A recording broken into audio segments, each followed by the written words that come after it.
യാ റസൂലല്ലാഹ്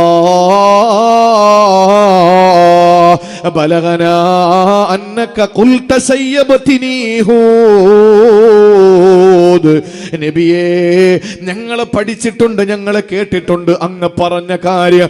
സയ്യബതിനി ഹൂദ്, ഹൂദ് എന്ന സൂറത്താണ് എന്നെ നരപ്പിച്ചതെന്ന് അങ്ങ് പറഞ്ഞ ഹദീസ് ഞങ്ങൾ കേട്ടു റസൂലേ. അത് ഞങ്ങൾ പഠിച്ചു റസൂലേ, ഞങ്ങൾ ഒരുപാട് പഠിച്ചവരാണ് ഹബീബേ. എന്നാ ഞങ്ങൾക്കറിയേണ്ടത് ഫമല്ലദീ ശയ്യബക മിൻഹാ യാ റസൂലല്ലാഹ്, അതിൽ നിന്ന് ഏതാണ് നബി അങ്ങ് നരപ്പിച്ചത്? ആ ഹൂദ് എന്ന സൂറത്തിൽ നിന്ന് ഏത് ആയത്താണ് അങ്ങ് നരപ്പിച്ചതെന്ന് പറഞ്ഞു തരുമോ റസൂലേ? ആ സമയത്ത് അവിടെ നിന്ന് പറഞ്ഞെന്തെന്നറിയോ? അല്ലാഹുവിന്റെ ഹബീബ് സല്ലല്ലാഹു അലൈഹി വസല്ലമ തങ്ങളോട് ചോദിക്കുന്നത്, അല്ലാഹുവിന്റെ ആരിഫീങ്ങളായ ഔലിയാക്കളായ പണ്ഡിത മഹത്തുക്കളാണ് സ്വപ്നത്തിലൂടെ ചോദിച്ചത്. അല്ലാഹുവിന്റെ റസൂലേ, ഞങ്ങൾക്കറിയാം അങ്ങയെ നരപ്പിച്ചത് ഹൂദ് എന്ന സൂറത്താണ്. ആ ഹൂദ് എന്ന് പറയുന്ന സൂറത്തിൽ ഏത് ആയത്താണ് അങ്ങയെ നരപ്പിച്ചത്? ഖസസുൽ അംബിയാ, മുൻകഴിഞ്ഞു പോയ അമ്പിയാക്കളുടെ ചരിത്രം കേട്ടപ്പോഴാണോ? വഹലാകുൽ ഉമമി, ആ സമുദായത്തിലെ നേതാക്കന്മാരടക്കമുള്ള അവിടത്തെ പ്രഭുക്കന്മാരടക്കമുള്ള ആളുകൾ അള്ളാന്റെ പ്രവാചകന്മാരെ അംഗീകരിക്കാതെ അവരിൽ നിന്ന് ഓടി ഒളിച്ചപ്പോൾ അവരെ നശിപ്പിച്ചതിന്റെ കഥകൾ, അവരെ നശിപ്പിച്ചതിന്റെ വാർത്തകൾ അങ്ങ് ഖുർആനിലൂടെ കേട്ടപ്പോഴാണോ അങ്ങ് മരിച്ചുപോയത് റസൂലേ? ആ സമയത്ത് അല്ലാഹുവിന്റെ റസൂൽ പറഞ്ഞതെന്തെന്നറിയോ? ഫഖാല ലാ, അമ്പിയാക്കളുടെ ചരിത്രമല്ല എന്നെ നരപ്പിച്ചത്, അവരുടെ സമുദായത്തിന്റെ നാശമല്ല എന്നെ നരപ്പിച്ചത്. വലാകിന ഖൗലുഹു തആലാ, ഹൂദ് എന്ന സൂറത്തിലെ ഒരു ആയത്താണ് എന്നെ നരപ്പിച്ചത്. ഹൂദ് എന്ന സൂറത്ത് നിങ്ങൾ എടുക്കുമോ? എന്നിട്ട് 11ാമത്തെ ആയത്ത് നിങ്ങളൊന്ന് എടുക്കുമോ? അതിങ്ങനെ ഓതി വരുമ്പോൾ നമുക്ക് കാണാം അല്ലാഹുവിന്റെ റസൂൽ പറയുന്നു, ഹൂദ് എന്ന സൂറത്തിന്റെ 11ാമത്തെ സൂക്തം, ഫസ്തഖിം കമാ ഉമിർത, ഫസ്തഖിം കമാ ഉമിർത. അഷ്റഫുൽ ഖൽഖിനോട് അല്ലാഹുവിന്റെ കൽപ്പനയാണ്, ഫസ്തഖിം കമാ ഉമിർത. നബി അങ്ങ് കൽപ്പിക്കപ്പെട്ടതുപോലെ അങ്ങയോട് അല്ലാഹു പറയുന്നു, ഞാൻ എന്താണോ കൽപ്പിച്ചത് അതുപോലെ അങ്ങ് അടിയുറച്ചു നിൽക്കൂ നബിയേ. അങ്ങ് കൽപ്പിക്കപ്പെട്ടതുപോലെ അടിയുറച്ചു നിൽക്കണേ റസൂലേ എന്ന ആയത്തെത്തിയപ്പോൾ ശയ്യബതിനി ഹൂദ്, ആ ഒരൊറ്റ ആയത്ത് കൊണ്ട് എനിക്കങ്ങ് നര വന്നു. ആ ഒരൊറ്റ ആയത്ത് കേട്ടപ്പോ ഞാൻ അങ്ങ് നരച്ചുപോയി. എന്റെ പ്രിയപ്പെട്ട സഹോദരിമാരെ, 40 വർഷത്തോളം ജീവിച്ചിരിക്കുന്നവർ 15 വർഷമൊന്ന് മാറ്റിവെച്ചാൽ സഹോദരിമാർ 25 വർഷത്തോളം പരിശുദ്ധ ഖുർആൻ ഖത്മ ചെയ്തിട്ടുണ്ടല്ലോ. റമളാൻ മാസത്തിൽ ഖത്മ ചെയ്യുമ്പോൾ എത്രയോ വട്ടം ഹൂദ് എന്ന സൂറത്തിലൂടെ ഈ ആയത്ത് നിങ്ങൾ ഓതിപ്പോയി. എന്തുകൊണ്ടാ നിങ്ങൾ നരക്കാത്തത്? എന്തുകൊണ്ടാ നിങ്ങൾ ഞെട്ടാത്തത്? എന്തുകൊണ്ടാ ഞാനും നിങ്ങളും ഭയപ്പെടാത്തത്? അതിന്റെ വരികൾക്കിടയിലൂടെ സഞ്ചരിക്കാൻ നമുക്ക് കഴിഞ്ഞിട്ടില്ലെന്നുള്ളത് കൊണ്ടാ അഷ്റഫുൽ ഖൽഖ് തങ്ങൾ പോലും നരച്ചുപോയ ആയത്തേതാണ്? ഫസ്തഖിം കമാ ഉമിർത. അല്ലാഹ് പറയുന്നു, നിങ്ങളോട് ഞാൻ എന്താണോ പറഞ്ഞത് അതുപോലെ നിങ്ങൾ അടിയുറച്ചു നിൽക്കണം. അള്ളാന്റെ റസൂൽ അത് മനസ്സിലാക്കിയിട്ട് നരച്ചുപോയി. അപ്പൊ അതിന്റെ അർത്ഥം എന്താ? അത്രയും ഭീകരമായ ഒരു കാര്യമാണ് അടിയുറച്ചു നിൽക്കലെന്ന് മനസ്സിലായില്ലേ?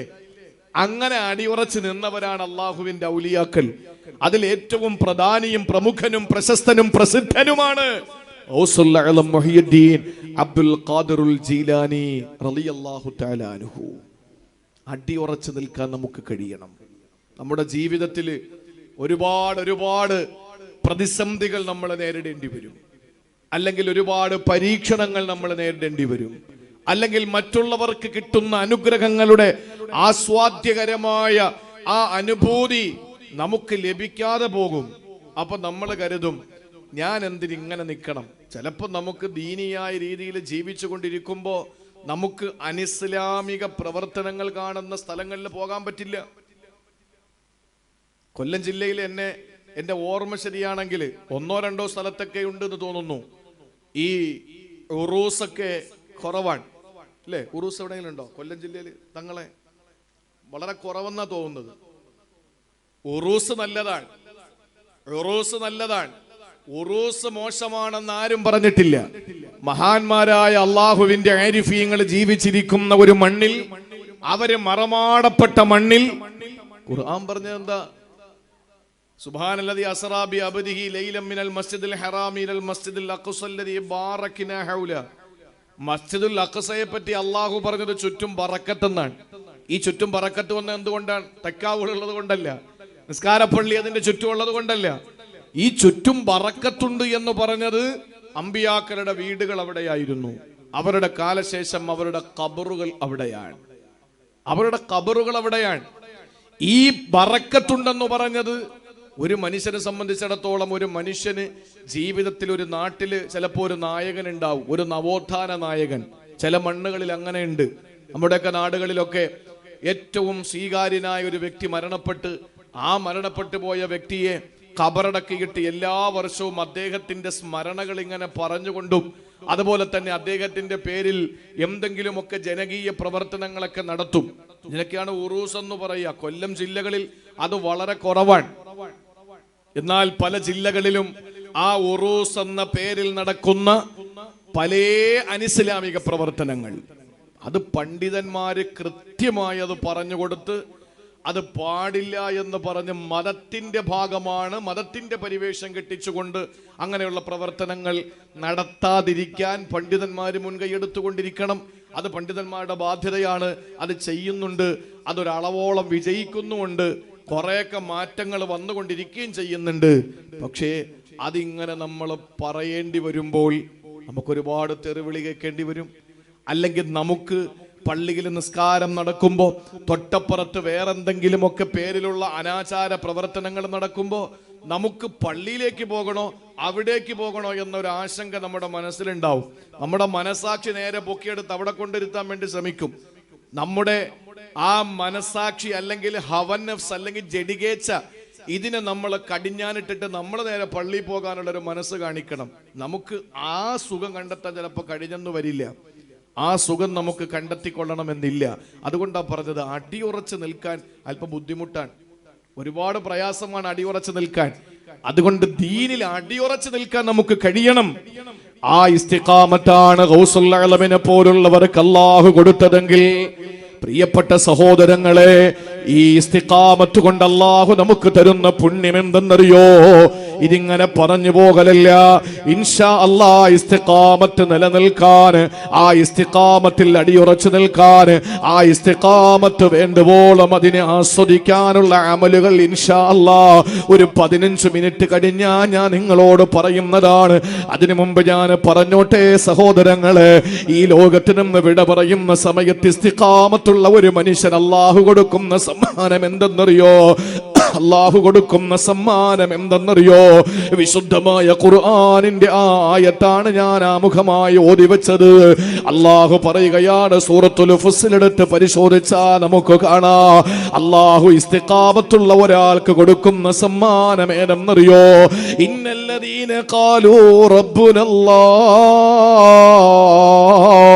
ثم استقاموا تتنزل عليهم الملائكة ألا تخافوا ولا تحزنوا وأبشروا بالجنة التي كنتم توعدون. വിശുദ്ധ ഖുർആൻ പറയുന്ന ഇന്നല്ലദീന ഖാലൂ റബ്ബുനല്ലാഹ്, എന്റെ നാഥൻ അല്ലാഹുവാണ് എന്ന് പറഞ്ഞ ഒരാൾ, അതാണ് മഹാനായ ആ സഹാബിയോട് അഷ്റഫുൽ ഖൽഖ് പറഞ്ഞത്, ഖുൽ ആമന്തു ബില്ലാഹ്, നീ മുഅ്മിനാണെന്ന് പറ. അതിന്റെ മറ്റൊരു പദമാണ്, അല്ലെങ്കിൽ മറ്റൊരു വെർഷനാണ് അല്ലാഹ് പറയുന്നത്, ഇന്നല്ലദീന ഖാലൂ റബ്ബുനല്ലാഹ്, എന്റെ റബ്ബ് അല്ലാഹുവാണ് എന്ന് പറയുന്ന ആളുണ്ടല്ലോ, അത് ആണാകട്ടെ പെണ്ണാകട്ടെ, പണ്ഡിതനാകട്ടെ പാമരനാകട്ടെ കുബേരനാകട്ടെ കുചേലനാകട്ടെ, എന്റെ റബ്ബ് അല്ലാഹുവാണ് എന്ന് പറയുന്ന ഒരാൾ, അത് പറഞ്ഞാൽ മാത്രം പോരാ, സുമ്മസ്തഖാമു, അതിൽ അടിയുറച്ച് നിൽക്കേണ്ടതുണ്ട്. അതിൽ അടിയുറച്ചു നിൽക്കേണ്ടതുണ്ട്. അതുകൊണ്ടാണ് മഹാനായ സുഫിയാൻ ഇബ്നു അബ്ദുല്ല എന്ന സഹാബിയോട് പറഞ്ഞത് സുമ്മസ്തഖിം, അല്ലയോ സഹാബി വദ്യാ, നിങ്ങൾ അടിയുറച്ചു നിൽക്കാൻ നിങ്ങൾക്ക് കഴിയണമെന്ന് പറഞ്ഞത്. അതുകൊണ്ടാ അല്ലാഹ് പറയുന്നു, ഞാൻ അല്ലാഹു റബ്ബാണ് എന്ന് പറയുന്ന ഒരാൾ, സുമ്മസ്തഖാമു എന്നിട്ട് അതിൽ അടിയുറച്ചു നിൽക്കുന്ന ഒരാൾ, അല്ലാഹ് പറയുകയാണ് തതനസ്സലു അലൈഹിമുൽ മലായിക, അല്ലാഹുവിന്റെ വാനലോകത്ത് നിന്ന് മാലാകമാർ ഇറങ്ങി വരുമത്രേ. അവന്റെ അടുക്കൽ അല്ലാഹുവിന്റെ മാലാകമാര് വരുമെന്നാണ്. സഹോദരങ്ങളെ, മലായിക്കത്തുകൾ വരുന്നത് 3 സ്ഥലങ്ങളിലാണ്, 3 സമയങ്ങളിലാണ് മലക്കുകൾ കടന്നു വരുന്നത്രേ. അതിൽ ഒന്നാമത്തേത് ഇൻദൽ മൗതി, നീ മരിക്കുന്ന സമയത്താണ്. മരണാസന്നനാകുന്ന സമയത്ത് അല്ലാഹുവിന്റെ മാലാകമാര്, റഹ്മത്തിന്റെ മലക്കുകൾ, റഹ്മത്തിന്റെ ചിറകിലേറിയിട്ട് നിന്റെ അടുക്കലേക്ക് വരുന്നതാണ്.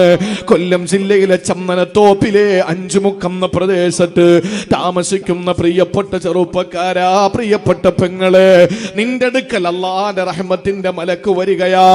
ആ മലക്ക് കടന്നു വരുന്നത് എപ്പോഴാണ്? മരിക്കുന്ന സമയത്താണ്. പിഴച്ചു പോകുകയില്ല. മരിക്കുന്ന സമയത്ത് നിന്റെ ഈമാൻ തെറ്റിപ്പോകൂല. മരിക്കുന്ന സമയത്ത് നീ മോശമായ നിലയിൽ മരിക്കൂല.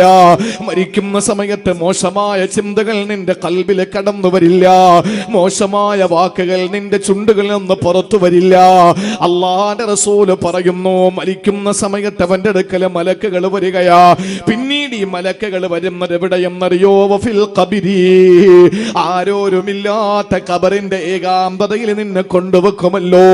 മരിച്ചാൽ വീട്ടിൽ മയ്യത്ത് പ്രദർശനത്തിന് വേണ്ടി വെക്കുമ്പോൾ, പൊതുദർശനത്തിന് വേണ്ടി വെക്കുന്ന സമയത്തും നിന്റെ ചുറ്റും നിന്റെ മക്കളുണ്ടല്ലോ. ഖൽഫി കരീമാത്തിൻ അലയ്യാ വബാക്കിയാ വഫീഹിൻ ഉമ്മി ഔ ശഖീഖി വഇത്രതി. നീ മരണപ്പെട്ട് കഴിഞ്ഞാൽ നിന്റെ പിന്നിൽ നിന്റെ ഉമ്മയുണ്ട്, നിന്റെ പ്രിയപ്പെട്ട ഭാര്യയുണ്ട്, നിന്റെ പ്രിയപ്പെട്ട മക്കളുണ്ട്. എല്ലാവരും നിന്റെ വീട്ടിൽ നിന്നോടൊപ്പം 4 ഭാഗത്ത് സങ്കടപ്പെട്ട് കണ്ണീരൊലിപ്പിച്ചിരിക്കുകയാ. പക്ഷേ നിന്നെ ഖബറിലേക്ക് കൊണ്ടുവെക്കുമ്പോ നിന്റെ ഭാര്യയില്ല, നിന്നെ സ്നേഹിച്ചവളില്ല, നിന്റെ ഏറ്റവും ഇഷ്ടപ്പെട്ട പ്രേമഭാജനമില്ല, നിന്റെ പ്രിയപ്പെട്ട മക്കളില്ല, ആരുമില്ല. ഒറ്റയ്ക്കാണ് ഖബറിൽ കിടക്കേണ്ടത്. അവിടെ റഹ്മത്തിന്റെ മാലാകമാര് വരുമെന്നാണ്. ഇനി മൂന്നാമത് എവിടെയെന്നറിയോ? വഇൻദൽ ബഅസി, ഖബറിൽ നിന്ന് നീ എഴുന്നേറ്റ് വരുന്ന പുനർജന്മത്തിന്റെ സമയമുണ്ടല്ലോ. ആ സമയത്തും നിന്റെ അടുക്കൽ റഹ്മത്തിന്റെ മലക്കുകൾ വരുമെന്നാ. ആ മലായിക്കത്തുകൾ വരണമെങ്കിൽ എന്താ നീ ചെയ്യേണ്ടത്? ഇന്നല്ലദീന ഖാലൂ റബ്ബുനല്ലാഹ് സുമ്മ ഇസ്തഖാമൂ, റസൂലുള്ളാഹിമൊക്കെ പറഞ്ഞതുപോലെ എന്നെ സൃഷ്ടിച്ചത് എന്റെ റബ്ബാണ്, എന്നെ സംരക്ഷിക്കുന്നത് എന്റെ റബ്ബാണ്, എന്നെ അവസാന സംഹരിക്കുന്നതും എന്റെ റബ്ബാണ്. ആ ഒരു ഉറച്ച നിലപാടിൽ സുമ്മ ഇസ്തഖാമൂ, അടിയുറച്ചു നിൽക്കുകയും ചെയ്ത തതനസ്സലു അലൈഹിമുൽ മലായിക, അല്ലാഹുവിന്റെ റഹ്മത്തിന്റെ മലക്കുകൾ നിന്റെ അടുക്കലേക്ക് പറന്നിറങ്ങുന്നതാണ്. മരിക്കുന്ന സമയത്ത് അള്ളാന്റെ മലക്കുകൾ നിന്റെ വീട്ടിൽ വരും. വരണ്ടേ? ആര് കൂടിയാലെന്താ, ആര് കരഞ്ഞാലെന്താ, ആര് സങ്കടപ്പെട്ടാലെന്താ, ഇതൊന്നും നമുക്ക് ഒരു ഗുണവും ചെയ്യുന്നതല്ല, ഒരു നയാ പൈസയുടെ ഗുണം ചെയ്യുന്നതല്ല. മരിക്കുന്ന സമയത്ത് ആളുകൾ 10,000 പേര് വന്ന് മയ്യത്ത് കണ്ടിട്ട് പോയി, നമുക്കെന്ത് കിട്ടാനാ? ജീവിച്ചിരിക്കുന്ന മകന് വില. ഉമ്മൻചാണ്ടി മരിച്ചു, ഉമ്മൻചാണ്ടി കോടിക്കണക്കിന് ആളുകൾ അല്ലെങ്കിൽ ലക്ഷക്കണക്കിന് ആളുകൾ അദ്ദേഹത്തെ അനുഗമിച്ചു. അതുകൊണ്ട് എന്താ ഉണ്ടായത്? ഉമ്മൻചാണ്ടിക്ക് എന്തെങ്കിലും ഒരു പല്ലിമുട്ടായിയുടെ ഗുണം പിന്നീട് അങ്ങോട്ടുള്ള കാലത്ത് ഉണ്ടാവുമോ? ഉണ്ടാവൂല. ആർക്കാ ഉണ്ടായത്? തന്റെ മകൻ ചാണ്ടി ഉമ്മന്, തന്റെ ഭാര്യയ്ക്ക്, തന്റെ മക്കൾക്ക്. നമ്മൾ മരണപ്പെട്ടു പോയാൽ നമ്മുടെ വീടും നാടും ഒക്കെ ഇളകി മറിഞ്ഞ് വണ്ടികളും അതുപോലെ തന്നെ ബ്ലോക്കായി ആളുകളുടെ പ്രളയമായിരുന്നു, ഒഴുക്കായിരുന്നു നമ്മുടെ കാണാൻ. അതുകൊണ്ട് മരിച്ച ആളിന് എന്തെങ്കിലും അവാർഡ് കിട്ടുമോ? എന്തെങ്കിലും ഗുണമുണ്ടോ? ഇയാൾ മരിച്ചുപോയി എന്നതിന്റെ പേരിൽ എന്തെങ്കിലും ആളുകൾ പറയും അദ്ദേഹത്തിന്റെ മരണത്തിന് ഇത്രയും ആളുകളായിരുന്നു എന്ന് പറയും. അതിന്റെ ക്രെഡിറ്റ് പിന്നീട് മക്കൾക്കും ഭാര്യയ്ക്കാ കിട്ടുക. നമുക്കൊരു ഗുണവും ഇല്ല. പിന്നെ നിസ്കരിക്കാൻ 100 പേര് കൂടുന്നിടത്ത് അവൻ 100 പേര് കൂടിക്കഴിഞ്ഞാൽ അവന്റെ പാപങ്ങൾ പൊറുക്കപ്പെടുമെന്ന് ഹദീസുണ്ട്. നിസ്കാരത്തിന് ആളുകൾ വേണം. എത്ര പേരാ നിസ്കരിക്കാനുള്ളത്? പള്ളിയിൽ മയ്യത്ത് കൊണ്ടുവന്ന എത്ര പേരുണ്ടാവും? 5 സഫ് 6 സഫ്. മയ്യത്ത് കാണാനോ 6000 പേര്. ഒരു സഫിൽ 35 പേര് വെച്ച് അല്ലെങ്കിൽ 40 പേര് വെച്ച് 5ഓ 6ഓ സഫ് ഉണ്ടാവും അല്ലേ? നിങ്ങളൊന്ന് ആലോചിച്ച് നോക്കൂ. മയ്യത്ത് കാണാൻ ആയിരക്കണക്കിന് ആളുകൾ വരും. എന്തെങ്കിലും ഗുണം നമുക്കുണ്ടോ? ഒരു ഗുണവുമില്ല. പക്ഷേ മരിക്കുന്ന സമയത്ത് നമ്മൾ ഐസിയുവിലാണെന്നോ വീട്ടിലാണെന്നോ ആശുപത്രിയിലാണെന്നോ വാഹനത്തിലാണെന്നോ റോഡിലാണെന്നോ അതൊന്നും നമ്മുടെ വിഷയമല്ല. ആ സമയത്ത് കടന്നു വരണം അല്ലാഹുവിന്റെ റഹ്മത്തിന്റെ പാരാവാരം പോലെയുള്ള മാലാഖമാര്. ആ മലക്കുകൾ കടന്നു വരണമെങ്കിൽ ഒരൊറ്റ നിബന്ധന അല്ലാഹു വെച്ചു. ഇന്നല്ലദീന ഖാലൂ റബ്ബുനല്ലാഹ്, എന്റെ റബ്ബ് അല്ലാഹ് ഉറക്കെ പറയണം. സുമ്മസ്തഖാമു, എന്നിട്ട് ആ ഏവനെങ്കിലും കണ്ണുരുട്ടം ഇട്ടിട്ട് പോകരുത്, അടി ഉറച്ചു നിൽക്കുകയും വേണം. ഇത്ര സിമ്പിളാ. പക്ഷേ വലിയ പാടാണ്, പ്രയാസമാണ്. ഏതുപോലെ ഈ ഒരു കാര്യത്തിൽ നിന്നാണ് അഷ്റഫുൽ ഖൽക്കിന് നര ബാധിച്ചത്. ഈ ഒരു കാര്യമാണ് ഗൗസുൽ ആലമും നമ്മളും തമ്മിലുള്ള വ്യത്യാസത്തിന്റെ പ്രധാനപ്പെട്ട കാരണം. അതുകൊണ്ട് അടിയുറച്ച് നിൽക്കാൻ നമുക്ക് പറ്റണം. പറ്റിയാൽ മരിക്കുന്ന സമയത്ത് എവിടെയാണെങ്കിലും, ഐസിയിലാണെങ്കിലും ആശുപത്രിയിലാണെങ്കിലും വീട്ടിലാണെങ്കിലും കാറിലാണെങ്കിലും കപ്പലിലാണെങ്കിലും വിമാനത്തിലാണെങ്കിലും എവിടെയാണെങ്കിലും അള്ളാന്റെ മലക്കുകൾ അടുത്ത് വരും. ആശ്വസിപ്പിച്ചിട്ട് മലക്കുകൾ റൂഹ് പിടിക്കുന്ന രംഗമൊക്കെയുണ്ട്. അത് നമുക്ക് വിശദീകരിക്കാനുള്ള സമയമില്ല. രണ്ടാമത് ഖബറിൽ വരും. ഒരൊറ്റ മനുഷ്യരും വരൂലല്ലോ. ആരെങ്കിലും വരുമോ? സ്നേഹനിധിയായ ഭാര്യ പോയി, അതുകൊണ്ട് ഭർത്താവ് കരഞ്ഞോണ്ട് ഖബറിനകത്ത് ഇറങ്ങിക്കിടന്ന ഒരു ചരിത്രം നിങ്ങൾക്കുണ്ടോ? ഒരു ചരിത്രം നമുക്ക് പറയാനുണ്ടോ? വാപ്പ മരിച്ചു എന്നതിന്റെ പേരില് പിരിയാത്ത പ്രിയപ്പെട്ട പൊന്നുമോന് വാപ്പയോടൊപ്പം ഖബറിനകത്ത് ഇറങ്ങി കിടന്നിട്ടുണ്ടോ ഇന്ന് വരെ? ചിന്തിച്ചു നോക്ക്. ജീവന് തുല്യം സ്നേഹിക്കുന്ന പ്രിയപ്പെട്ട ഉസ്താദ് മരണപ്പെടുമ്പോ ഏത് ശിഷ്യനാണ് ഉസ്താദിനോടൊപ്പം ഖബറിനകത്ത് ചെന്ന് കിടക്കുക? കിടക്കൂല. ഖബറിൽ ഒറ്റയ്ക്കാണ്. പക്ഷെ അവിടെ മലക്കുകൾ വരണം. മലക്കുകൾ വരണം. സഹായത്തിനായി അള്ളാഹുവിന്റെ അംലാക്കുകളെ അവിടെ അയക്കണം അള്ളാഹു. അവിടെ നിന്ന് എഴുന്നേറ്റ് പോകുമ്പോൾ ഊടുത്തുണിയില്ലാതെയാ നമ്മൾ പോവുക. നാളെ പരലോകത്ത് വരുന്ന രംഗം വിശുദ്ധ ഖുർആൻ പറഞ്ഞത്, ഹദീസുകൾ പറഞ്ഞത് 3 രീതിയിലാണ്. വല്ലാത്ത വിശപ്പ്, വല്ലാത്ത വിശപ്പ്. കാരണം എത്ര ദിവസം കഴിഞ്ഞ് വല്ലതും കഴിച്ചിട്ട്. ഇവിടെ നിന്ന് ഉംറയ്ക്ക് പോകുമ്പോൾ നമുക്കറിയാമല്ലോ, ഇവിടെ നിന്ന് യാത്രയായി കഴിഞ്ഞാൽ അത് കഴിഞ്ഞ് പിന്നെ ഇടയ്ക്ക് എവിടെയെങ്കിലും പിന്നെ കണക്ഷൻ ഫ്ലൈറ്റ് ആണെങ്കിൽ പിന്നെ അവിടെ ഒരു 2-3 മണിക്കൂർ ഇതൊന്നും നമുക്ക് നല്ല ഭക്ഷണം കിട്ടിയിട്ടില്ല. ജിദ്ദയിൽ ചെന്നിറങ്ങി നല്ല ഭക്ഷണം കിട്ടിയിട്ടില്ല. നമ്മൾ നേരെ അവിടെ നിന്ന് ബസ് പിടിച്ച് നേരെ മക്കയിലേക്ക് പോകുമ്പോൾ ആദ്യം ചെയ്യുന്നത് ഉംറയൊന്നുമല്ല. ആദ്യം ചെയ്യുന്നത് എല്ലാ ആളുകളും നന്നായിട്ട് ഹോട്ടലിൽ പോയിട്ട് ഫുഡ് കഴിക്കുക. കാരണം എത്ര തലേ ദിവസം രാത്രി കയറിയല്ലേ, ഇപ്പൊ നേരത്തോട് നേരെ ആകാൻ പോവാ. നല്ല ഭക്ഷണം കിട്ടിയിട്ടില്ല, നല്ല ഭക്ഷണം കഴിക്കും. ഖബറിൽ നിന്ന് എഴുന്നേറ്റ് പോകുന്നൊരു സമയം വിശന്നിട്ടാ പോവുക. വാഴ്ത്തശ, നല്ല ദാഹം ഉണ്ടാവും. വാഴ, ഒരു നൂൽ ബന്ധം ഉണ്ടാവൂല. കാരണം തുണിയെല്ലാം അഴിച്ചെടുത്തിട്ട് എല്ലാവർക്കും കൊടുത്തിരിക്കുകയല്ലേ. 3 വെള്ള തുണിയിലല്ലേ നമ്മളെ പൊതിഞ്ഞ് കിടത്തിയത്. പരിപൂർണ നഗ്നനായിട്ടാണ് നാളെ പരലോകത്ത് വരിക. ആ സമയത്ത് അവിടെ ഒരാളുമില്ല. ഉയർത്തെഴുന്നേൽപ്പിന്റെ സമയത്ത് നിന്നെ സഹായിക്കാൻ കടന്നു വരണം. ആരെന്നറിയോ? അള്ളാഹുവിന്റെ റഹ്മത്തിന്റെ അംലാക്കുകളെ കടന്നു വരണം. പ്രിയപ്പെട്ട സഹോദര, അതിനെന്താ വേണ്ടത്? തതനസ്സലു അലൈഹിമുൽ മലായിക, അള്ളാഹുവിന്റെ മാലാഖമാര് നിന്റെ അടുക്കലേക്ക് ഇറങ്ങി വരണം. അതിന് നീ ചെയ്യേണ്ടത്, ഇന്നല്ലദീന ഖാലൂ റബ്ബുനല്ലാഹ് സുമ്മസ്തഖാമൂ, അല്ലാഹ് പറയുകയാണ് എന്റെ റബ്ബ് അല്ലാഹുവാണെന്ന് പറയുക മാത്രമല്ല അതിൽ അടി ഉറച്ചു നിൽക്കുകയും വേണം. അള്ളാഹു അതിന് തൗഫീക്ക് നൽകി അനുഗ്രഹിക്കുമാറാവട്ടെ. സഹോദരങ്ങളെ, അത് കഴിഞ്ഞാൽ അള്ളാഹു നമുക്ക് തരുന്നത് എന്തെന്നറിയോ?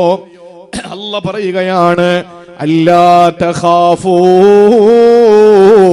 വലാ തഹ്സനൂ. മലക്കുകൾ വരിക മാത്രമല്ല, നീ ദുനിയാവിന്റെ ഒരൊറ്റ കാര്യത്തിലും നീ ദുഃഖിക്കണ്ട. ആഖിറത്തിന്റെ കാര്യത്തിൽ നിനക്ക് ഭയവും വേണ്ട. ദുനിയാവിന്റെ വിഷയപ്പെടുന്ന ദുഃഖം എന്താണ്? അവന്റെ ഭാര്യ, അവന്റെ മക്കൾ, അവന്റെ കുടുംബം, ഇതൊക്കെ ഉപേക്ഷിച്ചിട്ട് അവൻ പോകുന്നത്. കൂട്ടുകാര് ഇതൊക്കെ ഉപേക്ഷിച്ചിട്ട് ഗൾഫിലേക്ക് പോകുന്ന ഒരാള് അവിടെ ചെന്നാൽ പിന്നെ എന്താകുമെന്ന ആലോചനയിൽ ഭയം. ഇവിടെ എവരെ ഉപേക്ഷിച്ചതിന്റെ ദുഃഖം. ഇതാണല്ലോ ഒരു പ്രവാസിയുടെ അവസ്ഥ. അല്ല പറയാ, നീ ഈ ഭൗതിക ലോകത്ത് നിന്ന് സർവ്വതും ഉപേക്ഷിച്ചുകൊണ്ട് അള്ളാഹുവിലേക്ക് യാത്രയാകുമ്പോ അല്ല ഏകനാണെന്നും അതിൽ അടിയുറച്ച് നിൽക്കാനുള്ള മനസ്ഥിതി നിനക്കുണ്ടെങ്കിൽ അവര് വന്നിട്ട് പറയും, ആര് മലായിക്കത്തുകൾ വന്നിട്ട് പറയും, മരണസമയത്തും പറയും, ഖബറിലും പറയും, എഴുന്നേക്കുന്ന സമയത്തും പറയും, അല്ലാ തഖാഫൂ, പേടിക്കല്ലേ പേടിക്കല്ലേ, വലാ തഹ്സനൂ, ദുഃഖിക്കരുതേ ദുഃഖിക്കരുതേ, വഅബ്ശിറൂ ബിൽ ജന്നത്തില്ലതീ കുന്തും തുഅദൂൻ, വഅബ്ശിറൂ ബിൽ ജന്നത്തില്ലതീ കുന്തും തുഅദൂൻ. അല്ലാഹു നിങ്ങൾക്ക് വഅദ ചെയ്തിട്ടുള്ള സ്വർഗ്ഗം, ആ സ്വർഗ്ഗം നിങ്ങൾക്ക് തന്നിരിക്കുന്നു, അല്ലാഹു നിങ്ങൾക്ക് തരുന്നു. അതിന്റെ സുവിശേഷം അറിയിക്കുകയാ, സുവാർത്ത തരികയാണ്. നിങ്ങൾക്ക് അല്ലാഹു സ്വർഗ്ഗം തരികയാണ്. ഇതൊക്കെ നമുക്ക് ചെയ്യുന്ന ആളുകൾ, ഇതൊക്കെ കിട്ടുന്ന ആളുകൾ, അവരാണ് ഔലിയാക്കള്. അവർക്ക് മരിക്കുന്നു എന്ന് പറഞ്ഞ ഒരു പ്രശ്നമില്ല. റസൂലുള്ളാഹിന്റെ കഥ എത്ര എണ്ണം നമ്മൾ കേട്ടതാണ്.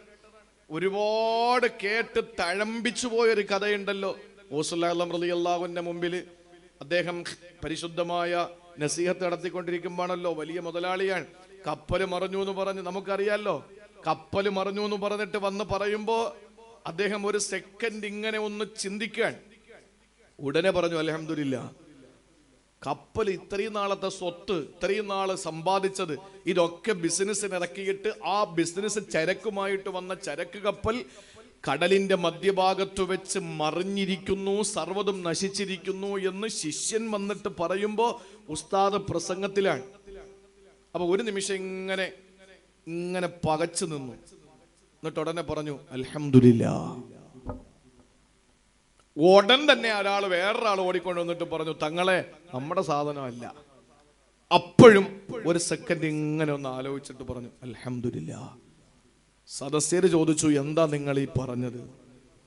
രണ്ടാമത് പറഞ്ഞ ഞങ്ങൾക്ക് മനസ്സിലായി. അപ്പോഴും ഞങ്ങൾക്ക് സംശയം. ഒരു നിമിഷം നിങ്ങളൊന്ന് ആലോചിച്ചത് എന്താ? ആദ്യം നിങ്ങൾ എന്തിനാ അൽഹംദുലില്ലാ പറഞ്ഞത്?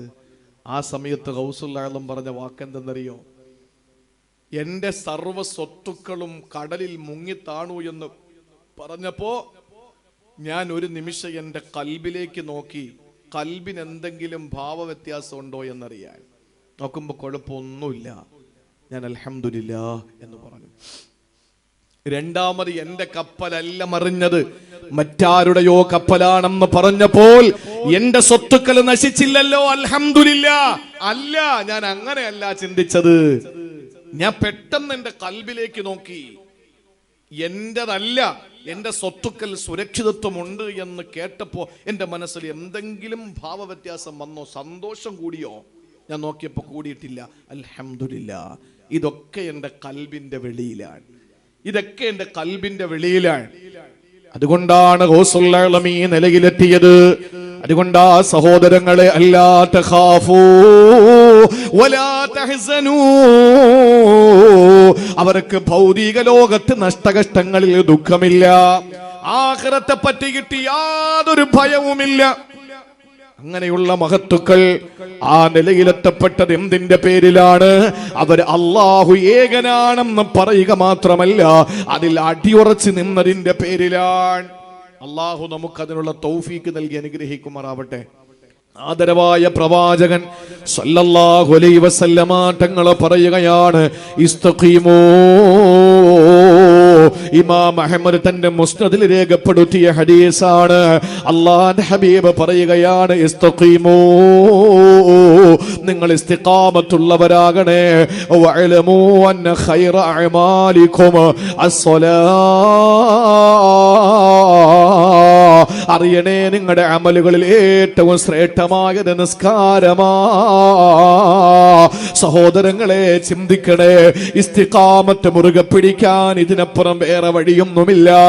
ഒരു മനുഷ്യൻ 5 നേരത്തെ നമസ്കാരം കൃത്യമായി നിർവഹിച്ചു കഴിഞ്ഞാൽ അവൻ ഇസ്തിഖാമത്തുണ്ടാകുമെന്ന് ഈ ഹദീസിലൂടെ വ്യക്തമാണ്. ഇസ്തഖീമോ, ഇസ്തിഖാമത്തുണ്ടാകണേ എന്ന് പറഞ്ഞിട്ട് റസൂലുള്ള പറയുകയാണ്, വഅലമൂ, നിങ്ങൾ അറിയണേ, അന്ന ഖൈറ അമാലികും അസ്സലാ, 5 നേരത്തെ നിസ്കാരമാണ് നിങ്ങൾക്ക് ഏറ്റവും ശ്രേഷ്ഠമായ അമല്. അതുവഴിയാണ് ഇസ്തിഖാമത്ത് ഉണ്ടാവുക. സുബഹി നിസ്കാരം കഴിഞ്ഞു. സുബഹി നിസ്കാരം കഴിഞ്ഞ് വെളിയിലേക്ക് ഇറങ്ങുമ്പോൾ അടുത്ത ഓരോ മനുഷ്യന്റെ ചിന്ത എന്താണ്? ഒരു വാഹനം യാത്രയ്ക്ക് വേണ്ടി തയ്യാറെടുക്കുകയാണ്, ദീർഘദൂര യാത്രയാണ്, അല്ലെങ്കിൽ വാഹനം കയറുകയാണ്, അല്ലെങ്കിൽ മറ്റു ജോലി ചെയ്യുകയാ. ഒരു സത്യവിശ്വാസിയുടെ ചിന്ത എന്തായിരിക്കും? ലൊഹറിന് എവിടെ എത്തും? ലൊഹർ എത്ര മണിക്കാ? ഈ ഒരു ചിന്തയായിരിക്കും. ലൊഹർ നിസ്കരിക്കാനുള്ള വ്യഗ്രത.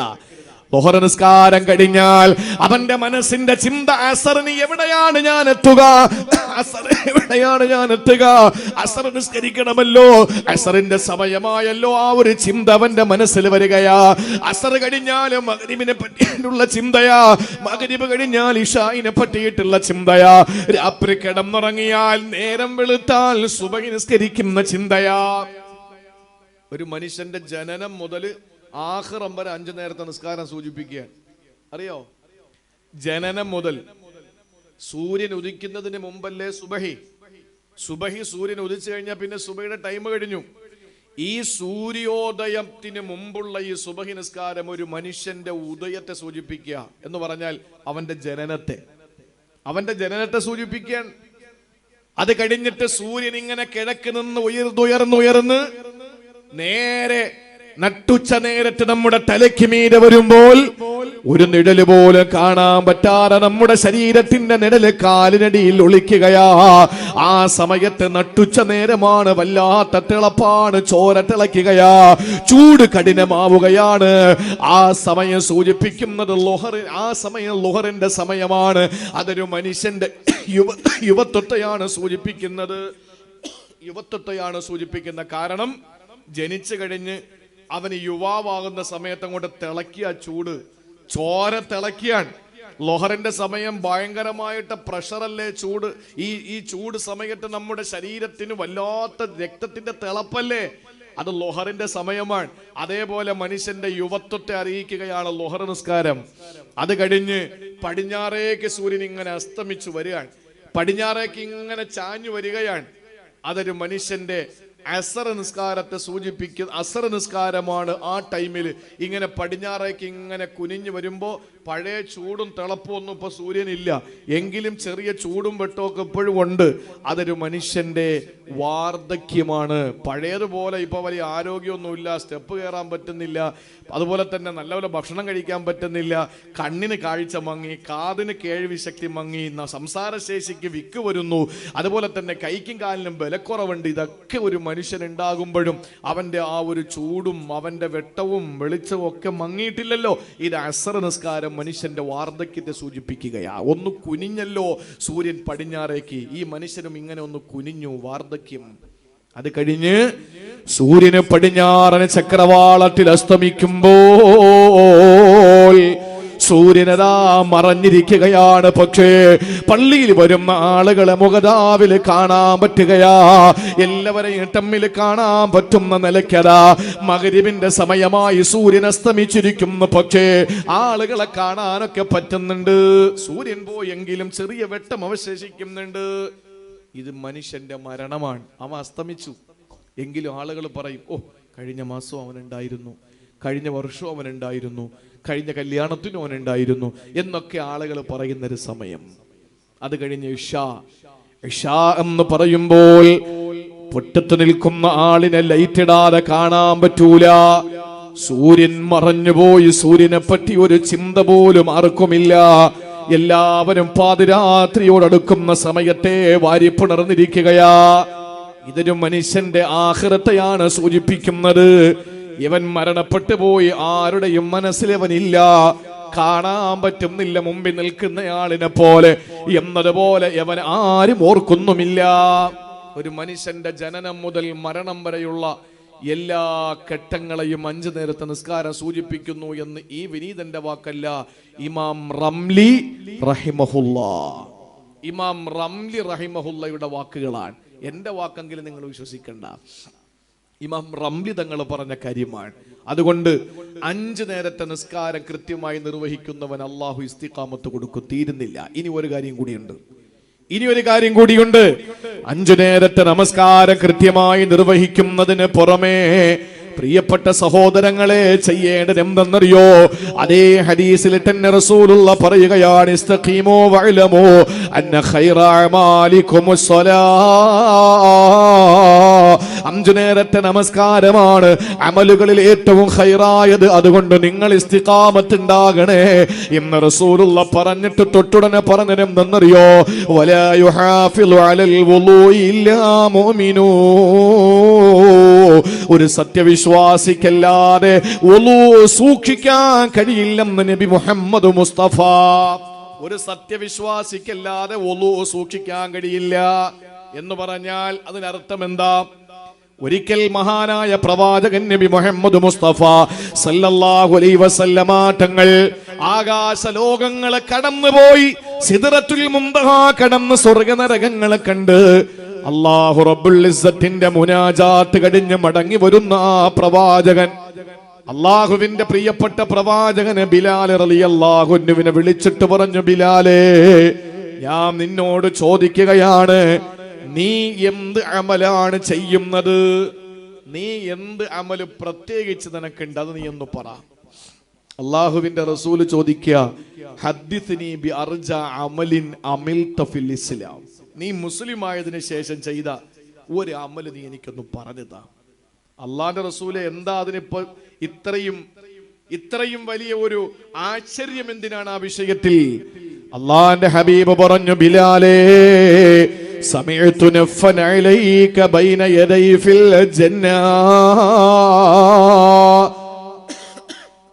ബിലാലേ, സ്വർഗത്തിലൂടെ ഞാൻ ഇങ്ങനെ ഉലാത്തുമ്പോൾ എന്റെ മുന്നിൽ ഞാൻ ചെരുപ്പിന്റെ ശബ്ദം കേട്ടു. ബിലാലേ, ഞാൻ സ്വർഗത്തിലൂടെ ഉലാത്തുന്ന സമയത്ത് എന്റെ മുന്നിലൂടെ നീ നടന്നു പോകുന്ന ശബ്ദം ഞാൻ കേട്ടു. ബിലാലേ, നീ എന്ത് അമലാ ചെയ്തത്? ഹദ്ദിസ്നി ബി അർജ അമലിൻ അമിൽതഹു ഫിൽ ഇസ്ലാം. നീ മുസ്ലിം ആയതിനു ശേഷം എന്ത് അമലാണ് ചെയ്തത്? എനിക്കൊന്ന് പറഞ്ഞതാ.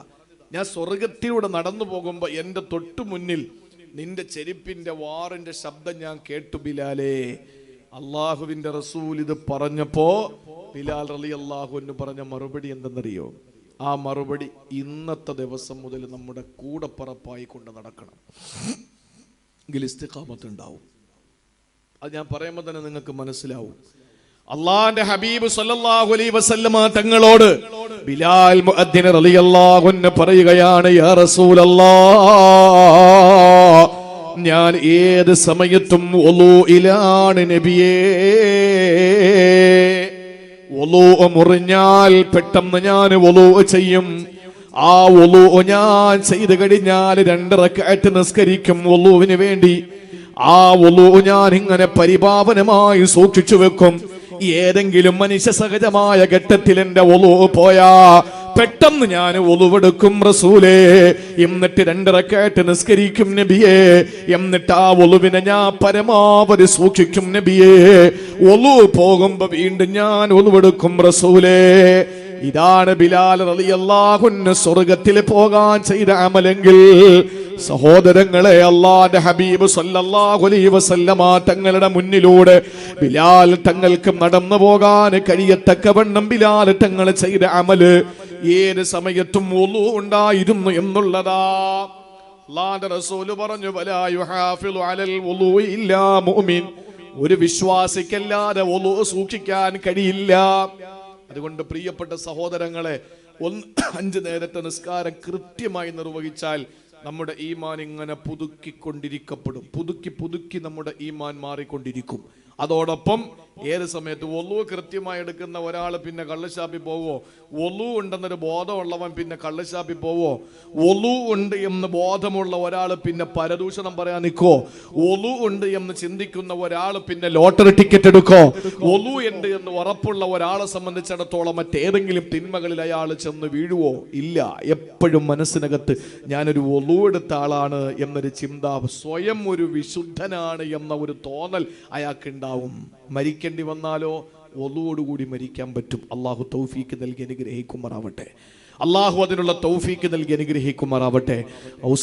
മുഹ്യിദ്ദീൻ അബ്ദുൽ ഖാദിർ ജീലാനി റളിയല്ലാഹു അൻഹുവിനെ പോലുള്ള മഹത്തുക്കൾ, ആ മഹാരഥന്മാരായ നമ്മുടെ പ്രിയപ്പെട്ട നേതാക്കന്മാർ, അവര് ഈ ലോകത്ത് ജീവിച്ച് കാണിച്ചു തന്ന മാതൃക അക്ഷരം പ്രതി അനുധാവനം ചെയ്യാൻ അനുയായികളായ നമ്മൾ എവിടെയാണോ തയ്യാറാവുക അവിടെയാണ് ജീലാനി ദിനം അന്വർത്ഥമാവുക. അല്ലെങ്കിൽ നേരത്തെ പറഞ്ഞതുപോലെ മട്ടൻ ബിരിയാണി കഴിക്കാം, ആണ്ടിന് പായസം വെച്ച് കുടിക്കാം, ഇതിനപ്പുറത്ത് വേറെ ഒന്നുമില്ല. നമ്മൾ അവരെയാണ് പിൻപറ്റുന്നതെങ്കിൽ, അവരോടുള്ള ഇഷ്ടത്തിൻ്റെ പേരിലാണെങ്കിൽ ആ പ്രവർത്തനങ്ങൾ നമ്മുടെ ജീവിതത്തിലേക്ക് കടന്നു വരട്ടെ. അള്ളാഹു അതിന് തൗഫീക്ക് നൽകി അനുഗ്രഹിക്കുമാറാവട്ടെ.